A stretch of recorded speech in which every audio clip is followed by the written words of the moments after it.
ये आकाशवाणी है।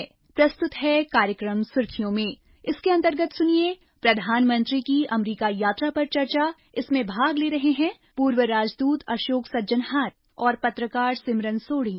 आज हम बातचीत कर रहे हैं प्रधानमंत्री नरेंद्र मोदी की यूएस की यात्रा को लेकर। प्रधानमंत्री मोदी 3 दिन की यात्रा के लिए गए हैं और हमने ये भी देखा है कि दूसरे दिन उन्होंने जो भारतीय वहाँ बसे हैं उनके साथ एक एड्रेस किया, जहाँ उन्होंने जो उनका एक रिश्ता बन गया है, आज हम इंडियन डायस्पोरा के साथ कहते हैं, उसको मजबूत किया। एक राउंड टेबल मीटिंग हुई जहाँ अमेरिका के जो सीईओज हैं लीडिंग कंपनीज के, वो प्रेजेंट थे और बाद में कुछ बहुत ही इम्पोर्टेंट बायलैटरल मीटिंग्स भी हुई हैं।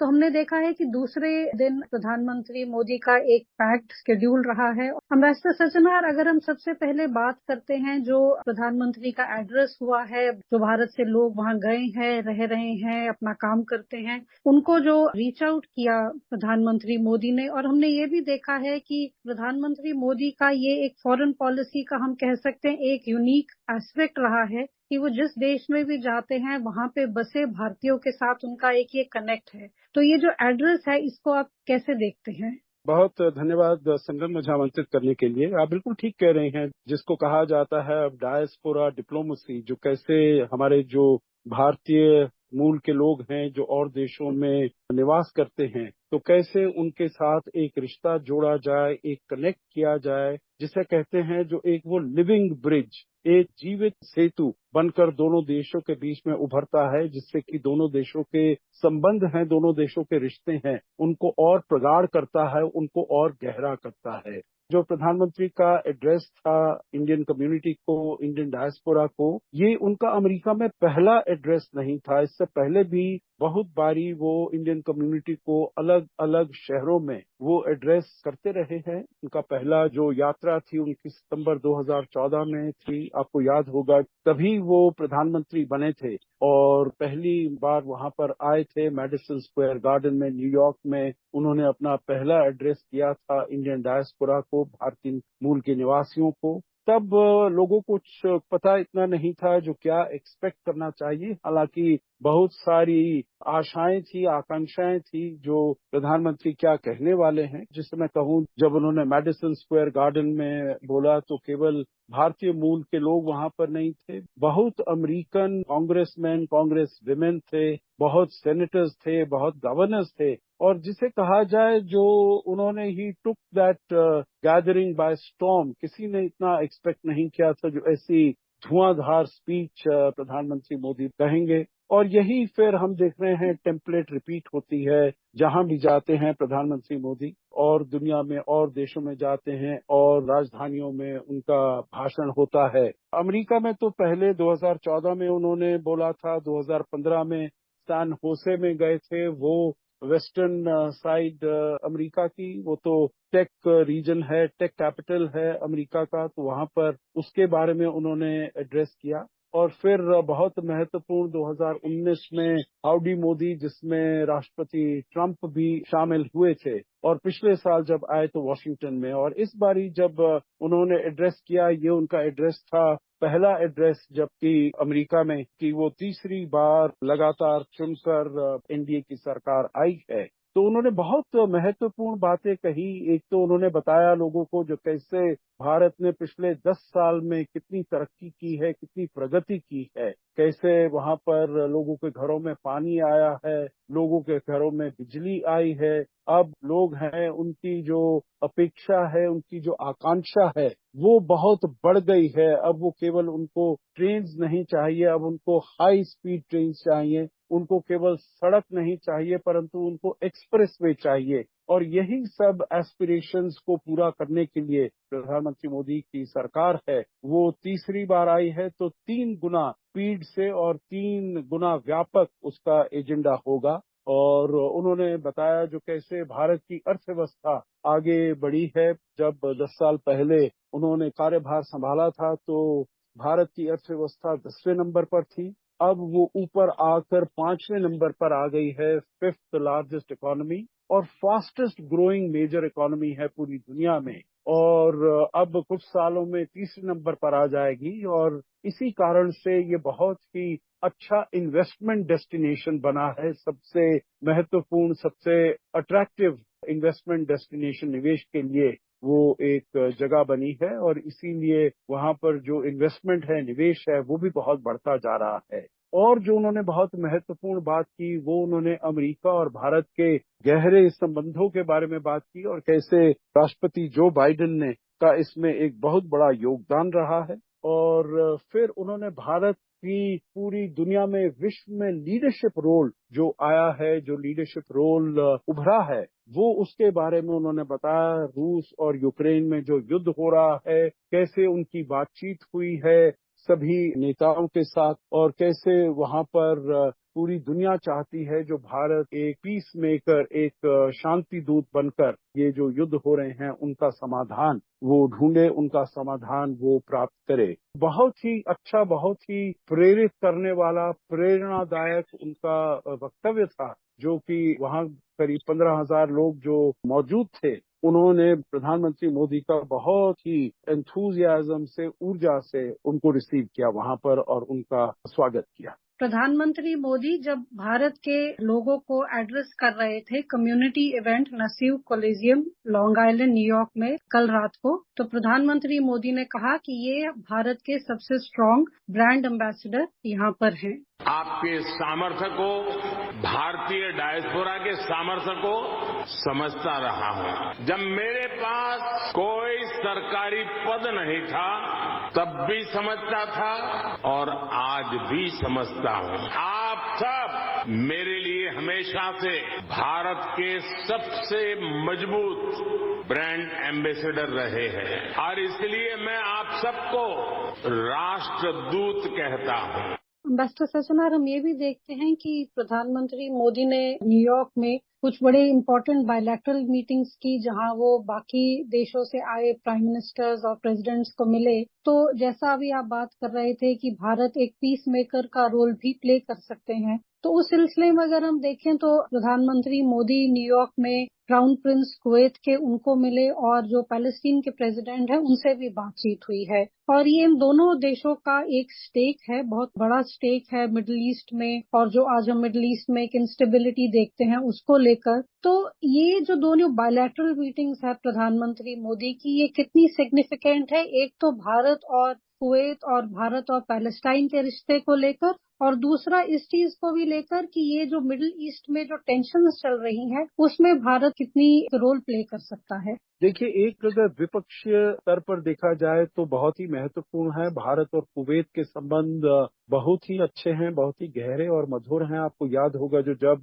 कोविड-19 पेंडेमिक हुआ था और कुवैत में बहुत इससे हाहाकार मच गया था, तो भारत ने डॉक्टर्स का समूह भेजा था वहां पर और बहुत सारी एम्बुलेंस और इक्विपमेंट और मेडिसिन भेजी थी, जिससे कि वहां पर जो मुश्किलें आ रही हैं उनको उनसे उबारा जा सके। तो कुवैत के साथ हमारे संबंध हमेशा से अच्छे रहे हैं और उनके जो क्राउन प्रिंस है उनके साथ अच्छी बातचीत हुई, जो वहां पर कैसे मिडिल ईस्ट में कैसे शांति बहाल की जा सकती है। और पैलेस्टीन के जो राष्ट्रपति हैं महमूद अब्बास जी, उनके साथ भी बहुत अच्छे संबंध है प्रधानमंत्री मोदी के। आपको याद होगा 2018 में प्रधानमंत्री मोदी ने दौरा किया था रमल्ला का और राष्ट्रपति महमूद अब्बास से उनकी मुलाकात हुई थी। और भारत हमेशा से मिडिल ईस्ट में 2 स्टेट सोल्यूशन का हमेशा से बहुत सपोर्टर रहा है। और अभी भी हमने गाजा में जो कुछ हो रहा है, ह्यूमैनिटेरियन क्राइसिस जो हुआ है, तो हमने बहुत वहां पर ह्यूमैनिटेरियन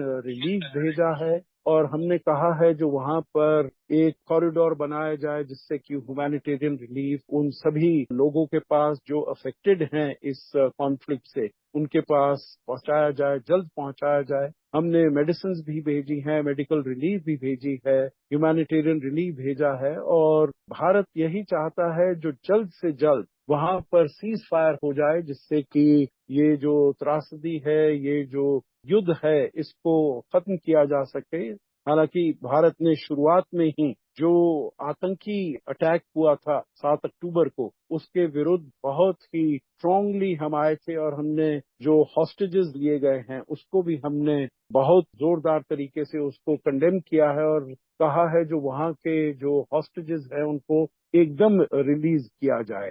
भारत यही चाहता है जो जल्दी से जल्दी वहां पर युद्ध खत्म हो और सीज फायर हो वहां पर। और भारत के बहुत अच्छे संबंध हैं इजरायल के साथ, पैलेस्टाइन के साथ भी बहुत अच्छे संबंध हैं। और इजरायल के साथ क्योंकि ये अब अमेरिका भी प्रयास कर रहा है, इजिप्ट प्रयास कर रहा है, कतर प्रयास कर रहा है जो सीज फायर होना चाहिए वहां पर। तो मेरे विचार से अमेरिका की ये भी अपेक्षा होगी जो प्रधानमंत्री मोदी की जो मुलाकात हुई है राष्ट्रपति महमूद अब्बास के साथ, तो वो उसको कुछ आगे लेकर जा सकते हैं, विचार कर सकते हैं जो इजरायल के साथ भी इसके बारे में बातचीत की जाए। तो इसका मैं समझता हूं जो उस परिप्रेक्ष्य में मुलाकात का बहुत ही महत्वपूर्ण योगदान हो सकता है।